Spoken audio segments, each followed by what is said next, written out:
Bonjour à tous et bienvenue sur Real Estate in Belgium, votre chaîne dédiée à l'immobilier 100% belge. Alors, je suis ravie de vous rencontrer aujourd'hui, d'autant plus que je suis avec un invité de marque qui n'est autre que Goulven Tristan et aujourd'hui, on va parler mindset. Goulven, bonsoir, merci d'être parmi nous. Ouais, bah salut Elodie, merci à toi de me recevoir pour cette interview, pour ce témoignage. Yes. Alors, avant de commencer à rentrer dans le vif du sujet, est-ce que tu peux te présenter pour les personnes qui ne te connaîtraient pas en quelques mots, rapidement, quel est ton parcours, qu'est-ce que tu fais actuellement et tout ça? Bah, rapidement, donc pour celles et ceux qui me découvriraient, donc moi c'est Goulven Tristan, j'ai 37 ans, donc je suis pompier de profession, enfin en tout cas je l'ai été, j'ai fait 11 ans à la brigade des sapeurs-pompiers de Paris.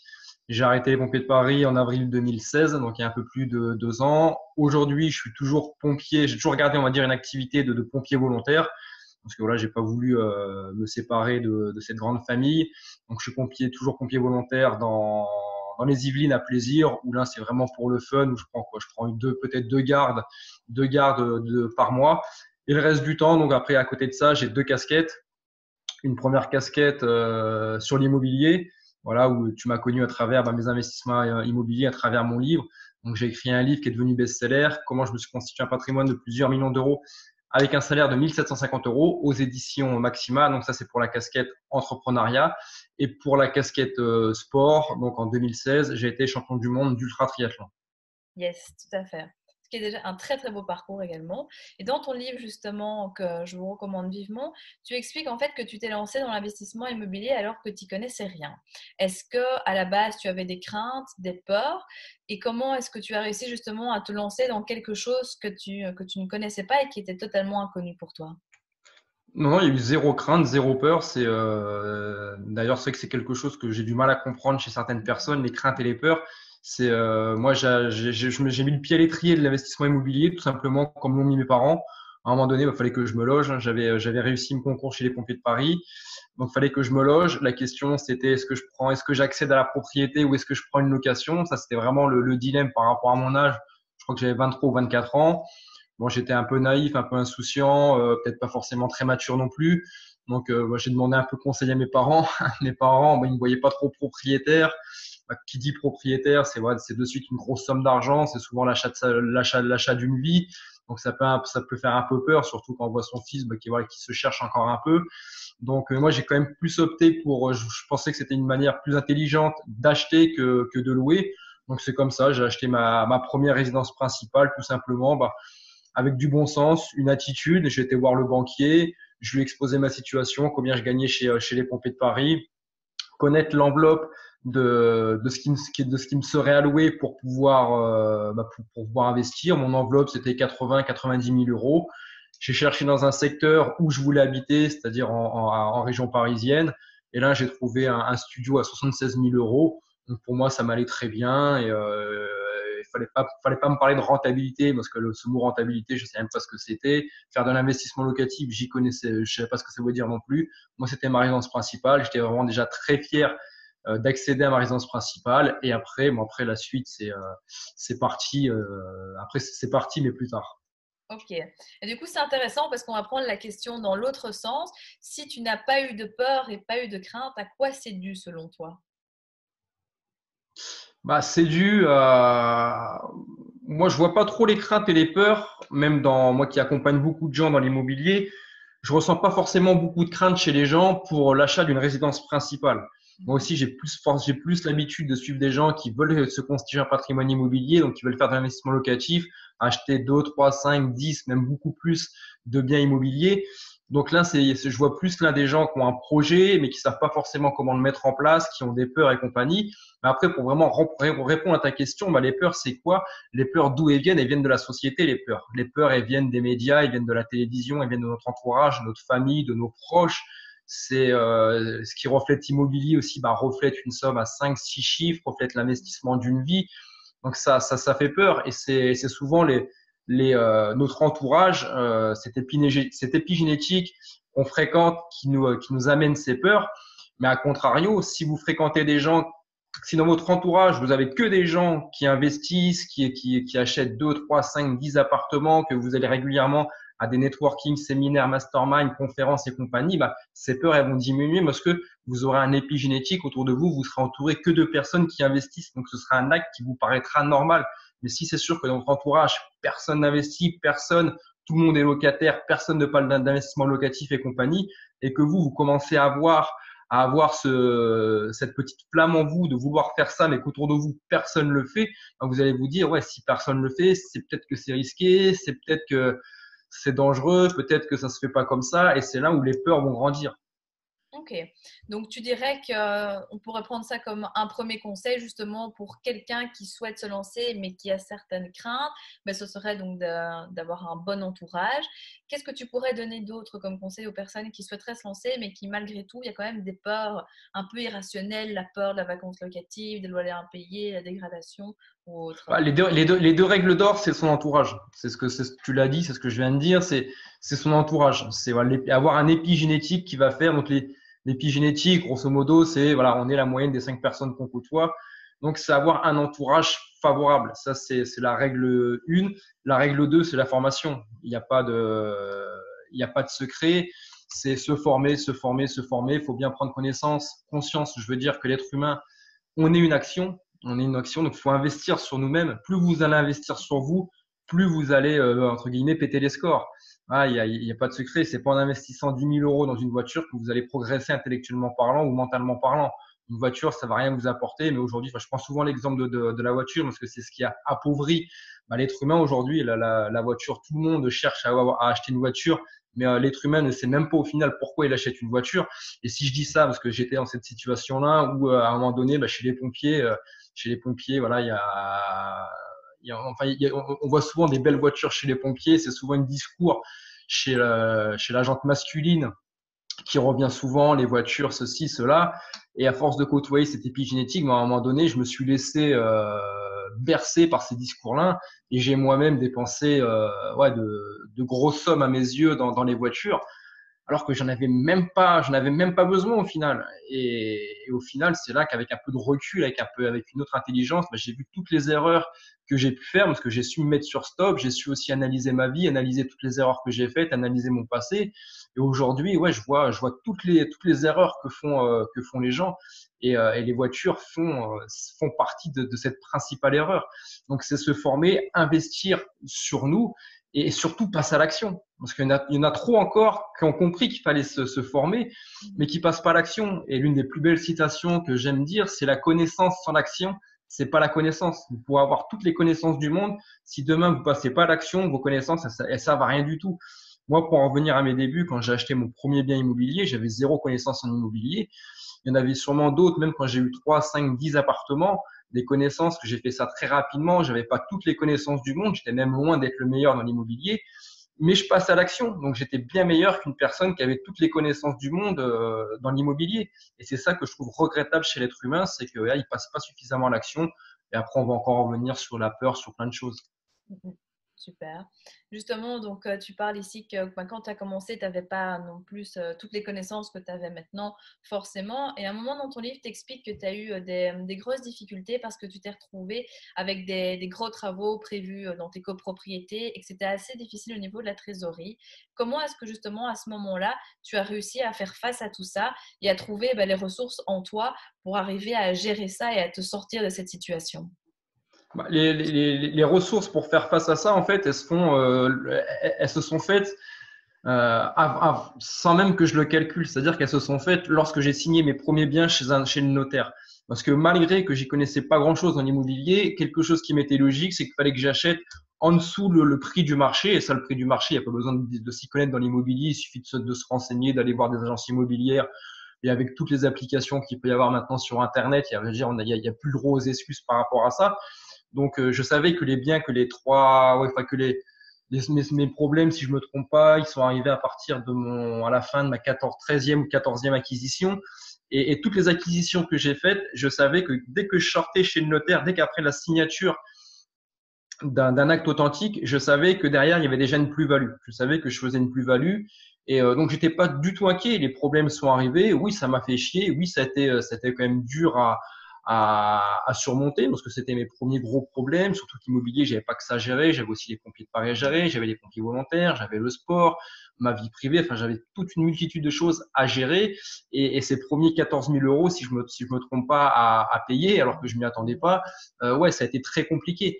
Donc en fait, bah, mais pas de panique. Voilà, enfin, il y a eu de la panique pendant quelques jours, peut-être même quelques semaines. À un moment donné, bah, je me suis posé, je me suis mis sur off, j'ai analysé la situation et je me suis dit de toute manière, il faut vendre. Donc j'ai vendu, bah, j'ai essayé de vendre le plus intelligemment possible pour justement bah, récupérer déjà le capital que j'avais amorti, encaisser les plus-values. Et je me suis dit, bah après, j'ai vu ça en fait comme une opportunité, parce que si j'avais pas eu entre guillemets ces problèmes-là, bah j'aurais peut-être pas pris le temps de me poser, d'analyser ma situation, et peut-être que j'aurais continué à investir dans des studios en copro, studios en copro, studios en copro et compagnie. Que là, ce problème-là, bah, il m'a permis de faire un pas, de faire quelques pas en arrière, de me reconstituer une trésorerie et de cette trésorerie la réinvestir, mais plus intelligemment, c'est-à-dire dans des immeubles de rapport. Donc en fait, toutes les mauvaises choses, bah, faut essayer de les transformer en bonnes choses, quoi. C'est ça. Donc, tu as changé ton regard sur la chose et en fait, tu as vu ça comme une super opportunité plutôt que quelque chose Ouais, d'horrible, voilà, ouais. mais qui Ouais, tombe. c'est cool. Mhm. Tant mieux, tant mieux. Avec du recul, maintenant, ouais, ces erreurs-là, ouais, je suis content de les avoir faites. Enfin, après, mais c'est pas forcément des erreurs. Enfin, en tout cas, ouais, je suis content d'avoir eu ces problèmes-là. Et avec du recul, bah, je vois que ça m'a aidé à prendre davantage confiance en moi et ça m'a surtout aidé à grandir. Ok. Et tu répètes souvent que tout est possible et c'est quelque chose que je partage aussi totalement. Pour aller plus loin dans cette idée, quel est pour toi l'état d'esprit à adopter quand on souhaite réussir tous ces projets? Est-ce qu'on pourrait même dire qu'il existerait, je ne sais pas moi, une formule magique qui, mis bout à bout, permettrait justement d'avoir vraiment un état d'esprit de guerrier pour arriver vraiment au bout de tous ces projets? Bah, il y a pas forcément de besoin d'avoir un état d'esprit de guerrier pour commencer. C'est vraiment tout ce que j'ai fait. C'est du bon sens. C'est déjà du bon sens. C'est commencer, peu importe votre projet, qu'il soit dans l'immobilier ou dans le sport ou, enfin, peu importe votre projet, c'est de le commencer par une introduction. Commencer votre projet par une introduction, c'est-à-dire que moi, je vois encore trop de gens venir me voir, que ce soit dans le domaine de l'immobilier, qui viennent me voir et qui me disent, moi, tu sais, Goulven, moi, j'aimerais investir, j'aimerais faire ceci, cela, mais je peux pas le faire. Et je fais, mais pourquoi tu peux pas le faire? Bah, je peux pas emprunter. Et je fais, ok, d'accord. Mais t'as été voir le banquier, t'as commencé à faire des démarches pour me dire que tu peux pas le faire, parce que ça me paraît bizarre que tu puisses pas le faire quand même, parce que ta situation, bon, ok, tu roules pas sur l'or, mais ta situation, elle me paraît pas non plus catastrophique pour que tu puisses me dire, à moi, je peux pas le faire. Il me fait, non, j'ai pas été voir le banquier, mais je peux pas le faire. Et en fait, moi, il y a une personne qui te dit ça, après une deuxième, une troisième, avec maintenant, avec tout le recul que j'ai dans l'immobilier, toutes les personnes que je fréquente, il y en a plus d'une centaine qui m'ont dit ça. Et là, à un moment donné, c'est moi qui prends un peu de recul et qui me pose une question, enfin, qui essaye d'analyser le pourquoi du comment de cette réaction de l'être humain. Et je me dis mais en fait, c'est la société, quoi. Je me dis que la société, en fait, elle est tellement puissante niveau marketing, niveau média, les journaux, les informations, les proches, les parents, les ceci, enfin, tout ce que vous voulez, que je me dis qu'en fait, à un moment donné, en fait, c'est la société qui prend le pouvoir sur vous. C'est la société qui vous contrôle. Vous n'êtes même plus en mesure, c'est la société qui fait les choix pour vous. Et dans le sport, c'est pareil. Il y a des gens, quoique le sport, c'est un peu comme l'immobilier, ça commence à se démocratiser de plus en plus, parce que comme l'immobilier, bon, il y a de plus en plus d'émissions à la télévision, il y en a de plus en plus qui investissent. Sur Internet, on trouve de plus en plus de formations, des vidéos sur YouTube et compagnie. Donc, ça se démocratise de plus en plus. Dans le sport, c'est pareil.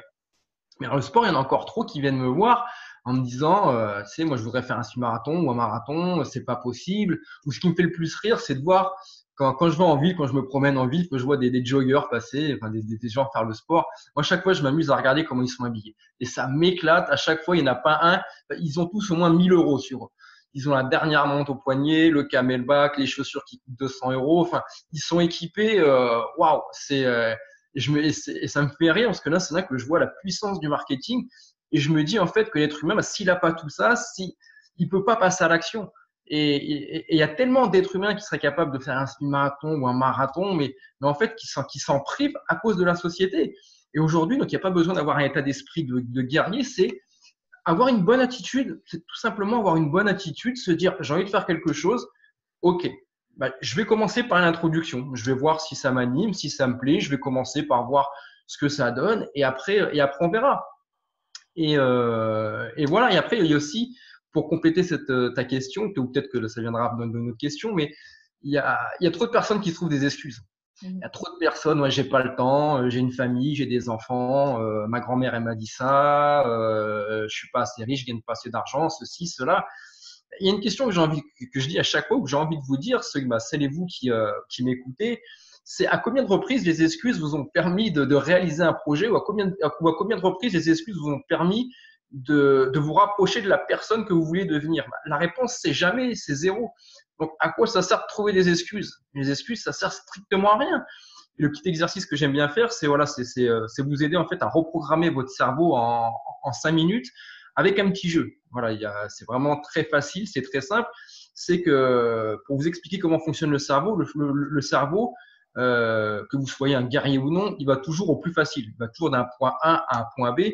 Il recherche toujours la facilité, le cerveau. Et que ce soit qu'on parle pour le plus bête ou qu'on parle pour du Einstein, le cerveau, il va toujours au plus facile, au plus logique.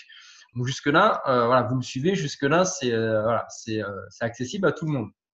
Et en fait, quand vous êtes face à quand vous êtes face à une problématique, au lieu de trouver des excuses, donc déjà qui vont servir à rien, puisque je viens de vous le dire, il va falloir jouer un petit jeu. Vous jouez un petit jeu avec vous, et le petit jeu, ça va être de trouver des petites solutions. Déjà, il va falloir savoir analyser vos excuses. Voilà, vous prendre conscience que vous êtes en train de trouver une excuse, vous mettre sur stop, vous dire attends, là je suis en train de dire de la merde, là je suis en train de me trouver des excuses. Ça va pas m'aider à me rapprocher de mon projet, ou ça va pas m'aider à solutionner cette problématique. Donc ça sert à rien que je continue sur cette voie-là. Donc je vais essayer de trouver des petites solutions, mais même s'ils sont toutes petites, peut-être que par rapport à la problématique du moment, le fait de s'amuser à ce jeu-là, les solutions viendront en quelques secondes, en quelques minutes, en quelques heures. Peut-être que le problème sera plus important, donc ça mettra un jour, une semaine, un mois, mais peu importe, il faut trouver des solutions. Et en fait, sans vous en apercevoir, votre cerveau, vous allez commencer à le reprogrammer. À force de trouver des solutions, des toutes petites, c'est ce qui va faire avancer la locomotive. Et votre cerveau, en fait, à force de le faire réfléchir, à trouver des solutions, à un moment donné, alors ça prendra pas quelques jours ni quelques semaines, hein, des problèmes, on en rencontre tous les jours, donc c'est un exercice qu'on est capable de faire au moins tous les jours. Et à force de le faire, ça prendra peut-être 6 mois, 1 an, selon votre vie, selon les différentes problématiques que vous allez trouver. Et à un moment donné, votre cerveau, vous l'aurez tellement reprogrammé à cette nouvelle gymnastique qu'il sera incapable de trouver des excuses. Il ne saura plus faire. Parce que vous l'aurez entraîné comme une personne qui va aller en Angleterre pour 6 mois, 1 an, pour apprendre à parler l'anglais couramment, va trouver des solutions au quotidien. Ça va être exactement la même chose. Et votre cerveau, face à une problématique, il ne saura plus trouver des excuses. Parce que lui, trouver des excuses, ça vous demandera de réfléchir à trouver quelque chose de mytho. Et moi, quand je suis face à une problématique, c'est de suite mon cerveau, il se met en marche solution, parce que c'est comme ça que je l'éduque, c'est comme ça que je l'entraîne, et c'est ce qui me permet de continuer d'avancer. Et par rapport à tout ce que j'ai fait, posez-vous la question. Voilà, moi j'avais un salaire de pompier, 1750 € par mois. Des excuses, j'avais juste à me baisser pour les ramasser, pour me dire mon projet d'acheter 25 appartements, c'est pas possible. Quand j'ai eu 30 ans et que je me suis lancé dans le triathlon, puis à 35 ans, je me suis lancé dans l'ultra triathlon, des excuses, j'avais juste à me baisser pour en ramasser des sacs entiers et me dire, non mais devenir champion du monde d'ultra triathlon, Goulven, tu sais même pas nager, tu n'as même pas de vélo, tu n'y arriveras jamais. Je sais pas fonctionner comme ça. Je sais pas faire. Voilà, donc j'ai trouvé des solutions, j'ai changé quelque chose dans ma vie. Voilà, c'est quelque chose aussi, c'est un projet qui me prenait aux tripes. Et voilà, donc voilà pour répondre à la globalité en long, en large et en travers à ta question, Elodie. Bah super, bon bah écoute, maintenant je pense qu'on sait tous quoi faire, plus d'excuses, on va faire cet exercice pour entraîner notre cerveau à fonctionner en mode solution. Est-ce que tu dirais, pour aller plus loin, que tu as dû développer certains traits de caractère ou certaines compétences pour aller jusqu'au bout de tes projets immobiliers? Les traits de caractère et les compétences, il y en a principalement deux. Celle que je viens de dire dans la question précédente, c'est les excuses, arrêter les excuses. Et la deuxième, c'est s'interdire l'abandon. Voilà, moi je m'interdis l'abandon, enfin notamment dans le sport. Alors c'est sûr que si demain je me casse une jambe, bon, je suis pas idiot, hein, si le corps, je suis à l'écoute de mon corps aussi, j'arrêterai, hein. Après voilà, ça demande aussi un peu de réflexion. Mais je vois tellement de personnes dans le sport abandonner. Quand je vois les stats, je sais pas, du marathon de Paris, j'ai fait des marathons en général, j'en ai fait plus d'une dizaine. Quand je vois les stats d'abandon Et quand je vois moi-même de mes yeux les gens abandonner, et il y en a qui abandonnent, mais je me demande pourquoi. Et, euh, et voilà, quoi. Ça pourrait tellement diminuer ce taux d'échec ou ce taux d'abandon. En fait, pourquoi ne pas abandonner? Ce qu'il faut comprendre, encore une fois, on est dans la psychologie du cerveau, c'est que si vous abandonnez, bah, vous allez éduquer votre cerveau à abandonner. Moi, je me rappelle d'une course, c'était au Mexique, c'était un DK Ironman, donc c'était un Ironman tous les jours pendant 10 jours. Et j'étais très mal rentré dans la course, parce que je m'étais quasiment pas préparé pour cette course, mais j'avais envie de la faire, j'avais envie de découvrir ça. Et au bout du 2 ou 3e jour, j'étais à bout. Voilà, j'étais à bout, j'en pouvais plus. En plus, moi, je suis un gros dormeur, je dormais quasiment plus. Mon cerveau, il n'avait qu'une seule envie. Il me rappelait tous les jours pendant les courses. Et on arrête, on arrête. Et il me faisait visualiser l'après de la course. Ouais, je me suis dit que voilà, si j'allais arrêter, bah, j'allais pouvoir me faire une nuit de 10 heures, 12 heures, ça allait être juste magnifique. Sauf que mon cerveau, je l'ai pas écouté et j'ai continué. J'ai essayé de trouver des solutions pour continuer malgré toute la fatigue que j'avais. Mais le truc qui se serait passé si j'avais arrêté, c'est que la course d'après, bah, à la première difficulté, mon cerveau, je lui aurais fait goûter cet abandon. Je lui aurais fait goûter le fait d'arrêter et d'aller dormir, d'aller retrouver cette zone de confort. Et du coup, mon cerveau, il en aurait pris goût. Il me l'aurait rappelé à toutes les courses, à toutes les difficultés que j'aurais rencontrées. Il m'aurait dit, viens, on arrête. Rappelle-toi la dernière fois que tu m'as fait arrêter. Qu'est-ce que c'était bon après. On était cool, on pouvait dormir, on pouvait manger comme on voulait. C'était cool. Donc voilà, abandonner, on peut abandonner, c'est pas une honte d'abandonner, mais parfois ça sert à rien. Ça vaut mieux abandonner que d'essayer. Je sais pas, il y a une citation avec un bateau, je sais plus ce que c'est la citation. Ça sert à rien de continuer avec un bateau, enfin un bateau qui coule, ça sert à rien d'essayer d'évacuer l'eau avec un seau. Voilà, faut changer de navire à un moment donné. Mais voilà, faut abandonner pour de bonnes raisons. Faut abandonner ou sinon apprendre à réorienter ses voiles aussi. Voilà, à changer de direction, à aller sur un autre projet, mais voilà, faut pas abandonner pour abandonner parce que c'est dur. De toute manière, la vie, sans rien faire, la vie est pas facile, elle est pas évidente. Enfin, elle est cool quand même, la vie. Hein. Mais voilà, donc voilà, c'est les excuses et l'abandon, voilà, qui forme un caractère et surtout le fait de passer à l'action.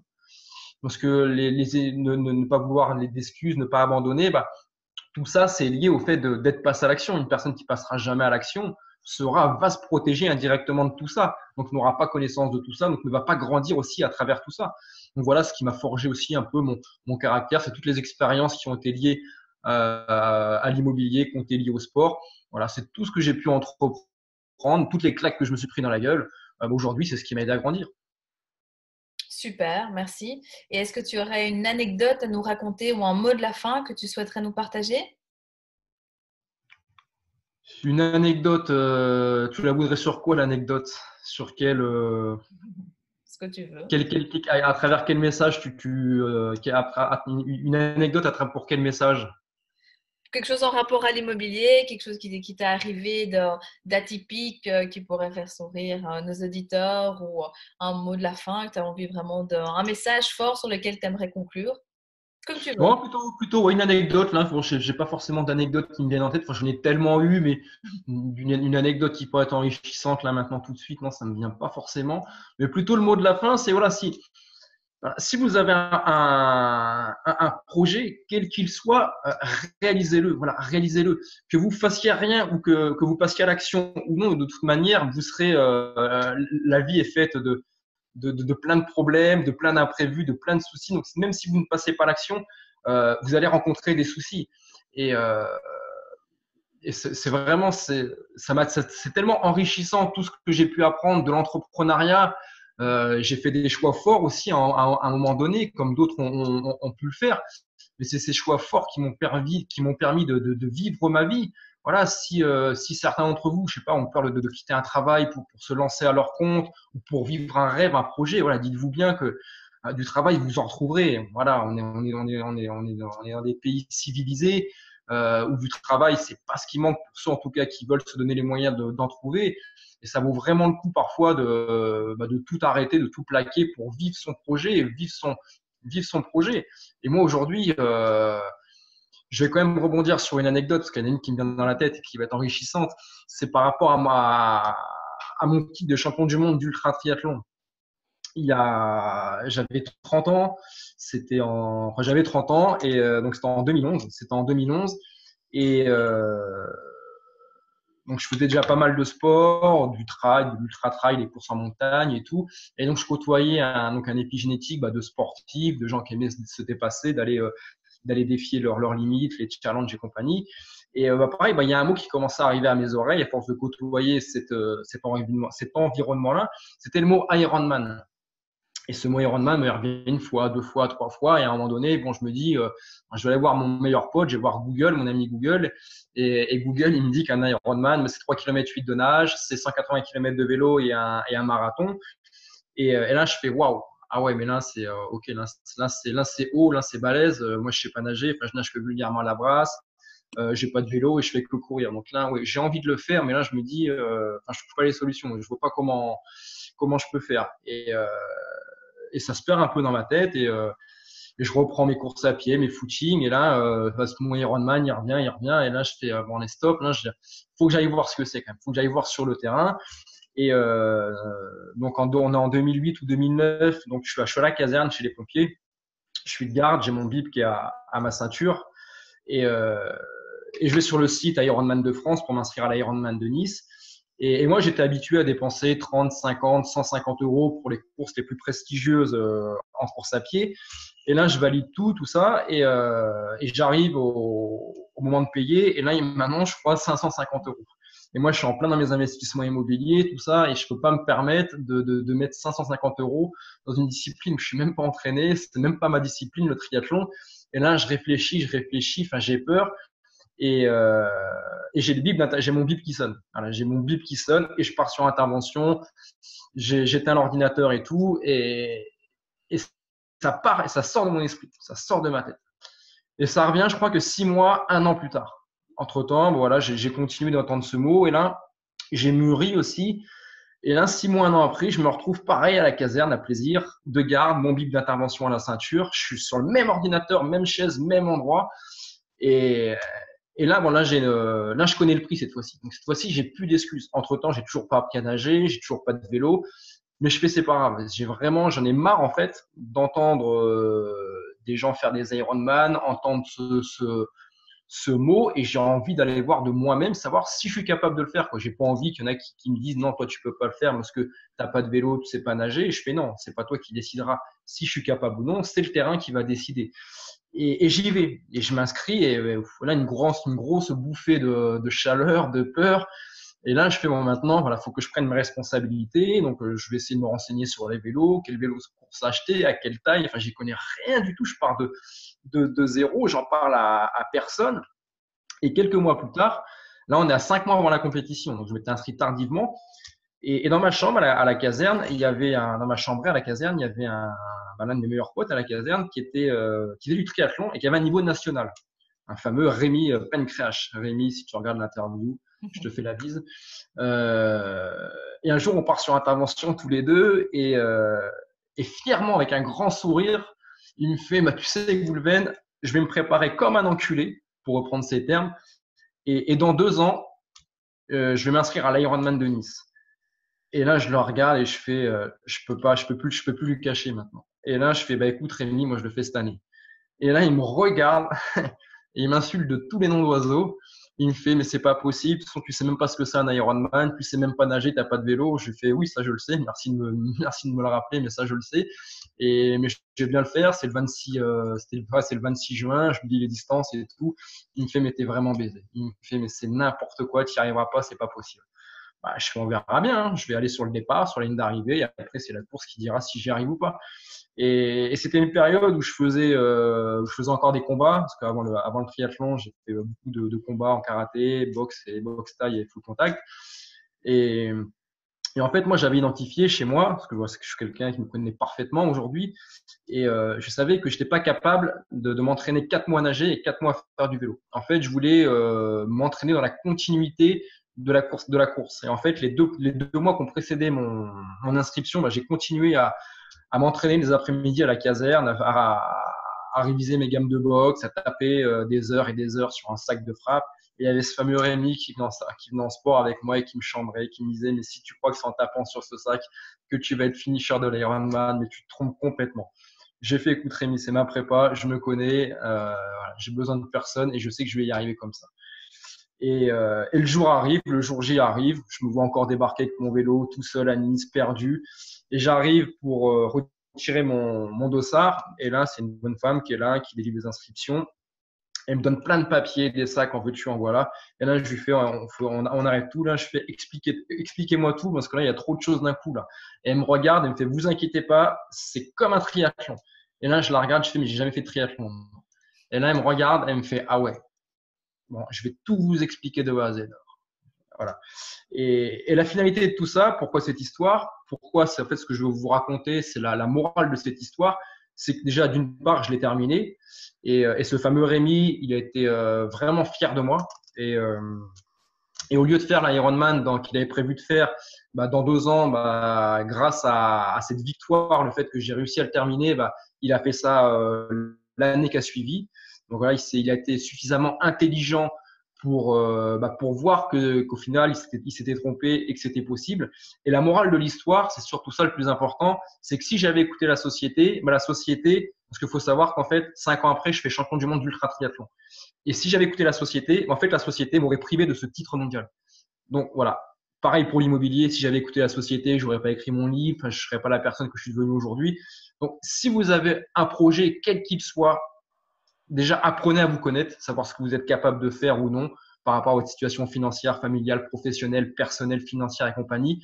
Et à partir du moment où un projet vous anime, vous l'avez dans les tripes, vous l'avez dans le ventre, faites-le. Vous avez même pas imagination de l'arc-en-ciel qu'il peut y avoir derrière, de la magie, que la magie peut, de toute cette magie que peut vous offrir cette vie.